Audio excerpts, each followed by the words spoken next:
بس هنكر. في ناس كتير عايشه في جو من النكران طول الوقت، يعمل على قد ما يعمل وفي الاخر يتقال له هو انت عملت حاجه. عشان كده انا حابب اقول حاجه مهمه، لاني اعتقد ان من اهم الاشياء هو عدم حل مشاكل الغير، ولكن مساعدتهم في ايجاد طريق لحل المشكله.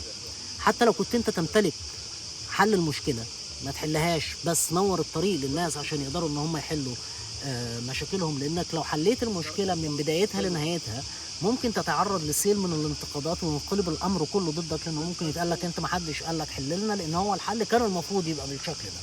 فعليه اللي انا حابب اقوله، حاولوا تساعدوا الناس ان هي تلاقي طريق للحل، ما يبقاش فيه الاعتمادية عشان في حد ممكن يحل اي مشكلة احنا ممكن نتعرض لها. وبالشكل ده احنا بنعلمهم كمان اكتر من حاجة، ازاي يحل مشكلته. تاني حاجة بنرجع له ثقته في نفسه ان هو يقدر يلاقي حل لاي مشكلة هتقابله. وتالت حاجة ودي المهمة جدا بالنسبة لي، ان هم بيتعلموا فن الاستماع، لان ناس كتير ما بتقدرش ان هي تسمع الا في الوقت اللي بيحسوا فيه ان هو في مشكلة ومش قادر يعمل حاجة، انما بقية الوقت هو بيتكلم ومش عايز يسمع. وانا هنا حابب اقول ان هو الكل عنده مشاكل. سمعت نقطة مية جوه المحيط بتقول لنقطة ما تدخليش في الغويط، اخاف عليك من الغرق.